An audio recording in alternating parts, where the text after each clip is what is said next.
The Blackwood Asylum stood atop the hill like the forgotten monarch, its Victorian architecture a dark silhouette against the evening sky. From where I stood at the wrought iron gates, I could see decades of abandonment etched into its facade. Broken windows like blind eyes, ivy consuming the eastern wing, the once white stone now stained with the tears of countless rainstorms. The perfect subject for my documentary on forgotten institutions.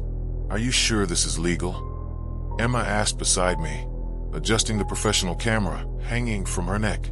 Her breath formed small clouds in the October air. "Completely," I lied, unfolding the property documents I'd carefully forged. "The place has been in limbo since the state defunded it in 1976. Technically owned by the Historical Society now.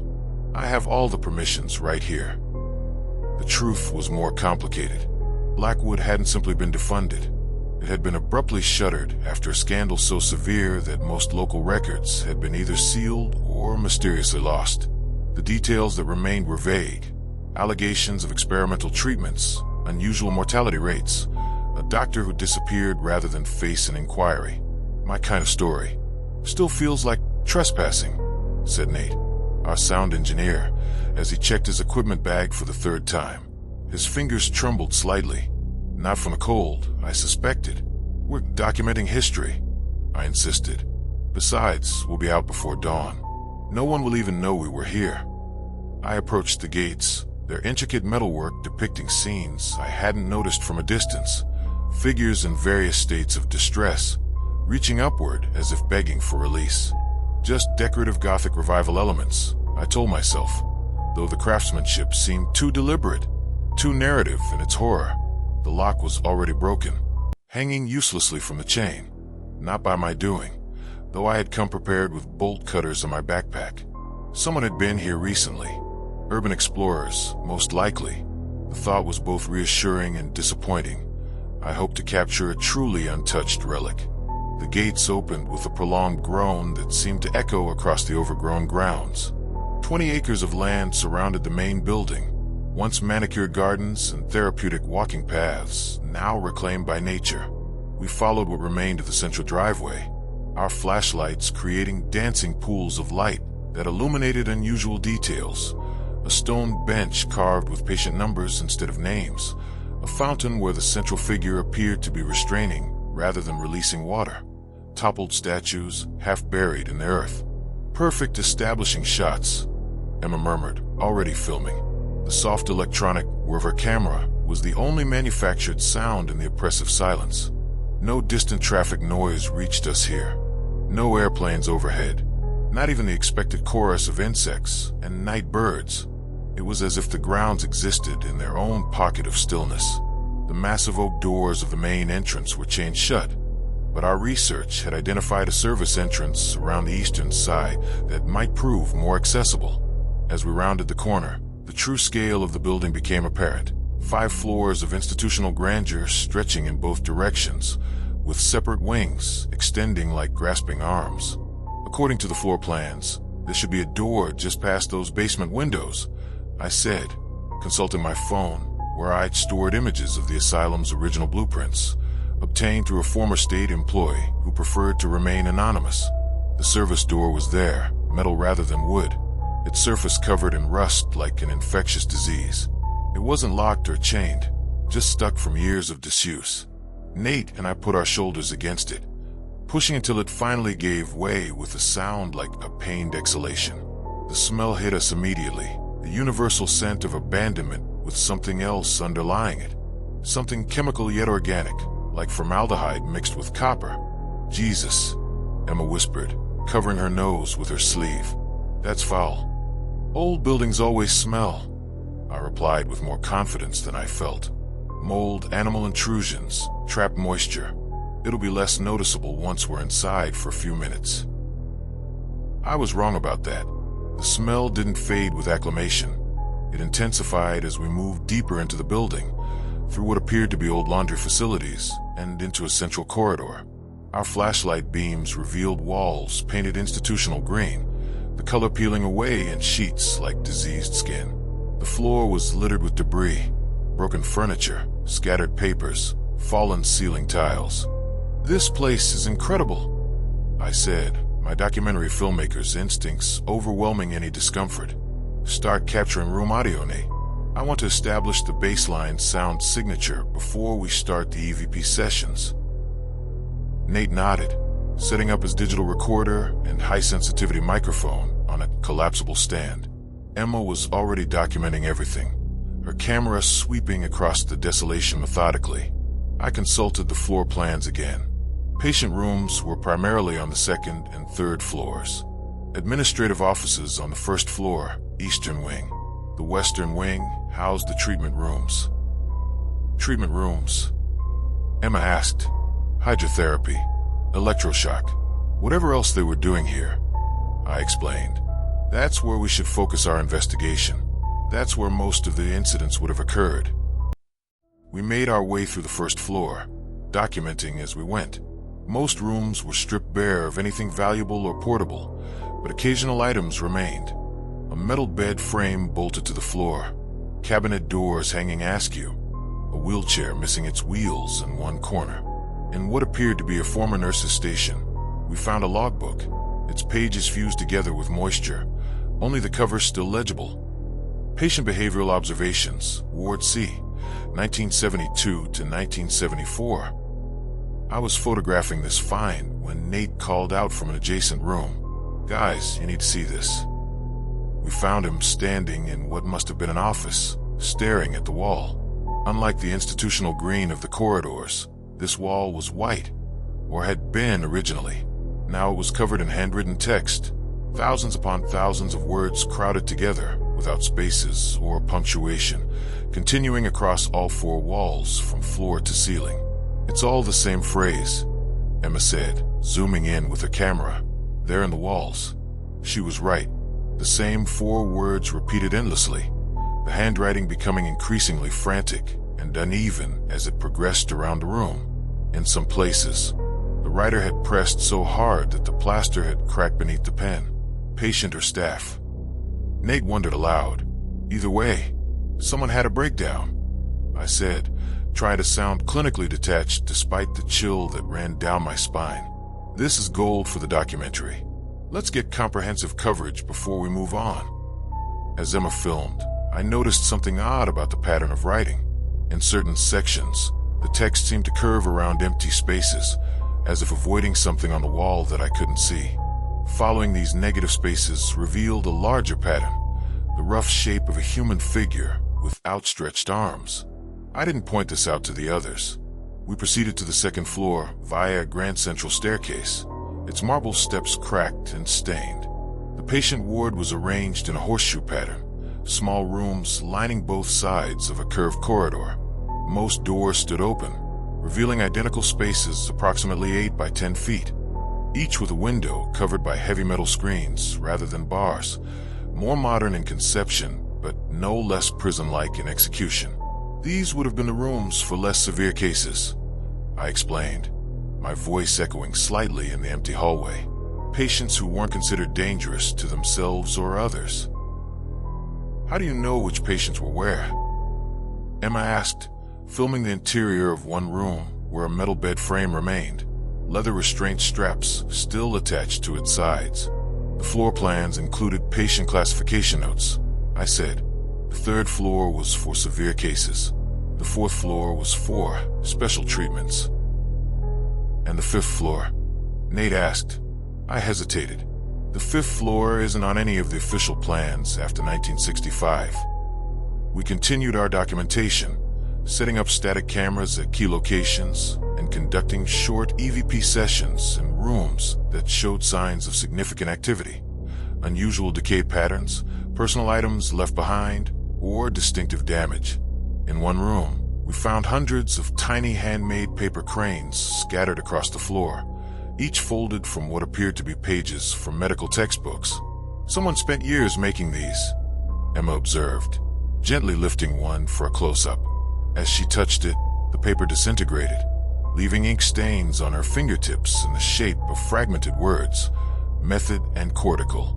The sound equipment was picking up nothing unusual, just the expected creaks and groans of an old building settling, the occasional scurry of small animals on the walls, the whisper of wind through broken windows.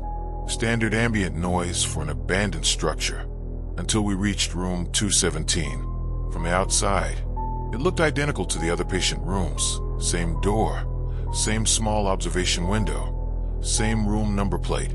But as soon as Nate stepped inside with his audio equipment, he froze. "What's wrong?" I asked. "Listen," he said, holding up one hand for silence. We did. At first, I heard nothing. Then, faintly, I detected what had alarmed him, a sound like distant conversation, too indistinct to make out words, but unmistakably human in cadence and tone. "Is that coming from outside?" Emma whispered. Nate shook his head, checking his equipment. "It's localized to this room, and it's not carrying through the structure. The directional mic is picking it up as ambient within these four walls." "Start recording," I instructed, excitement building. This was exactly the kind of phenomenon I'd hoped to document. "Emma, get coverage of the entire room. I want visual documentation of everything while this is happening." As they worked, I inspected the room more closely. Unlike the others, this one showed signs of personalization. Faded flowers painted in one corner, rising from floor to ceiling like they were growing through the wall itself. The paint had a peculiar quality, seeming almost wet in certain lighting despite being decades old. The voices continued, rising and falling in conversational patterns. Occasionally, a single voice would become momentarily clearer, a woman's laugh, a man saying what sounded like procedure, a younger voice possibly saying please. Then back to the indistinct murmuring. "This is incredible," I said. "We need to set up for an extended recording session here. Nate, can you?" I stopped mid-sentence as my flashlight beam, passing over the painted flowers, illuminated something I hadn't noticed before.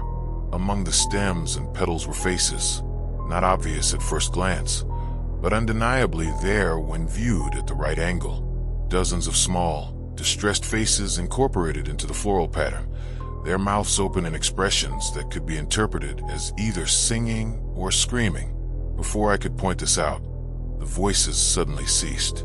The silence that followed felt heavier than before, more deliberate, as if the room itself was holding its breath. "Did we do something to make it stop?"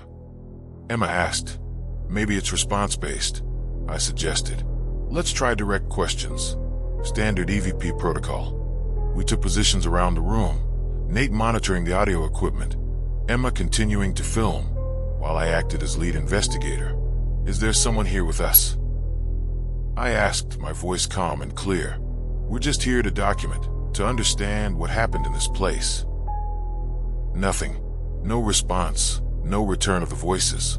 "We mean no disrespect," I continued. "If you can communicate with us, please give us a sign." The temperature in the room dropped suddenly, drastically, so quickly that our next breaths came out as visible vapor. The digital thermometer in Nate's kit beeped a warning as it registered the change, from 54 degrees Fahrenheit to 33 degrees Fahrenheit in less than 10 seconds. "That's not naturally possible," he muttered, checking his equipment for malfunction. "Keep recording," I insisted, suppressing my own unease. "This is exactly what we came for." The painted flowers on the wall began to glisten, the decades-old paint appearing suddenly wet and fresh. A single drop formed at the bottom of one stem and fell to the floor with an audible splash. Emma's camera whirred as she zoomed in on the phenomenon. "It smells like flowers, but also something metallic." She was right. The room now filled with a cloying floral scent undercut with the sharp tang of copper, like a bouquet arranged in bloody water. "If you can hear us," I said to the empty room, "can you tell us your name? Were you a patient here?" The voices returned, but different now. No longer a distant conversation, but a single voice, directly behind me, so close I could feel the breath on my neck. "Doctor," it whispered, the words somehow both masculine and feminine, young and old simultaneously. I spun around. No one was there. "Tell me who you—" I began, but stopped as I noticed something strange about the door. It was closed now, though I didn't remember closing it. More concerning was the small puddle forming beneath it, liquid seeping in from the hallway outside. Nate approached the door cautiously, crouching to examine the substance. "It's water," he said with relief. "Probably a broken pipe somewhere upstairs." He reached for the doorknob, then pulled his hand back with a hiss of pain. "It's freezing. Like stuck to my skin freezing." I tried the knob myself, wrapping my hand in the sleeve of my jacket. It wouldn't turn. "It's locked," I said, trying to keep the alarm from my voice. "Did anyone hear it lock?" Both shook their heads. "Old buildings settle," I said, forcing confidence into my tone. "Mechanisms slip. Let's continue while we're experiencing activity, and we can deal with the door later. Worst case, we signal through the window for help." But even as I said it, I glanced at the small observation window in the door and found it completely black, as if something solid pressed against it from the other side. The temperature continued to drop. The walls began to glisten everywhere now, not just the painted flowers, a sheen of moisture that seemed to pulsate subtly, like the surface of a soap bubble, or like something breathing beneath the plaster. "I don't like this," Emma said, lowering her camera. "Something feels wrong. Not just strange, but wrong." "It's just our minds reacting to an unusual environment," I insisted, though I felt it too. A growing certainty that we were not alone, not merely documenting phenomena, but interacting with something that had become aware of us. "Nate, are you still getting audio?" He nodded, eyes fixed on his equipment. "Too much audio. All frequencies are active now, from infrasound to ultrasonic. It shouldn't be possible." The whisper came again, from everywhere and nowhere. "Doctor, files. 5th floor." "What files?" I asked. "What's on the 5th floor?" "Everyone," the voice replied, and the word echoed as if spoken in a vast chamber rather than a small room. The moisture on the walls began to move, flowing not downward with gravity, but laterally, forming patterns, crude stick figures holding hands, surrounding us. Emma backed toward me, camera clutched to her chest rather than recording now. "We need to leave. Now." I nodded, my documentary ambitions finally overshadowed by genuine fear. "Nate, pack the essentials. Leave anything we can replace. We'll force the door if we have to." But as Nate bent to gather his equipment, the voices returned, hundreds of them now. A cacophony of pleas and screams and clinical observations all overlapping, emanating from the very walls around us. Among the chaotic sound, certain phrases became clear. Patient exhibits extreme agitation during procedure. Increased dosage to maximum tolerable level. "Please, I'm not crazy. They're really in there. I can hear them moving." Subject terminated at 3:47 a.m. Tissue samples preserved for further study. The wall with the painted flowers bulged outward, the plaster stretching like skin.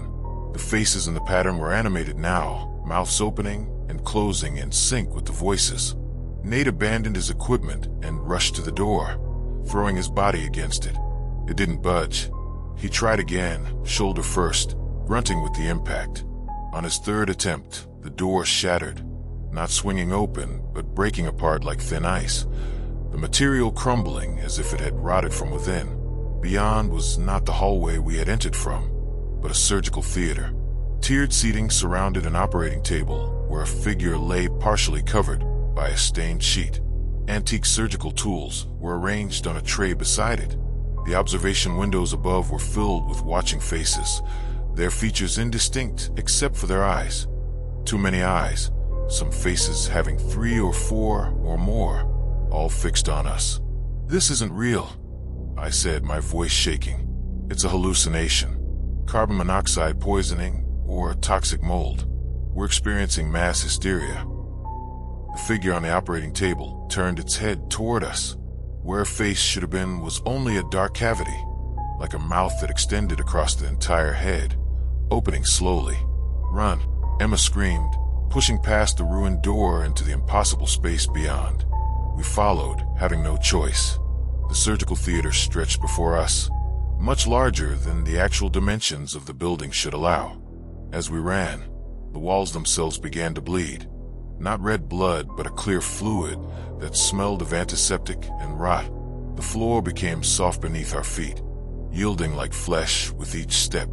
I risked a glance back and saw room 217 was gone, replaced by a long corridor of identical doors, each with a small window, from which pairs of hands emerged, reaching for us. "Don't look," I shouted to the others. "Just keep moving forward." The corridor seemed endless, expanding as we ran. The voices grew louder, more insistent, no longer coming from around us, but inside my head. Medical jargon mixed with screams, discussions of procedures that violated every ethical boundary of research. And then, suddenly, it ended. We crashed through a final door and found ourselves in the main entrance hall of the asylum, the grand foyer with its sweeping staircase, exactly where we should have been if we'd retraced our original path. Everything looked normal. Abandoned, decrepit, but normal. No bleeding walls, no impossible architectures, no voices. Just an empty, ruined building and the pale light of early dawn filtering through broken windows. We didn't speak. Didn't stop to collect the equipment we'd set up on the first floor. We simply ran, out through the main doors, which now stood open as if welcoming our departure, across the overgrown grounds, through the wrought iron gates. Only when we reached the safety of our vehicle did we stop, collapsing against it, gasping for air that didn't taste of chemicals and decay. What the hell was that? Nate finally managed, his face ashen. "I don't know," I admitted, "but we recorded it. We have evidence." Emma laughed, a brittle sound on the edge of hysteria.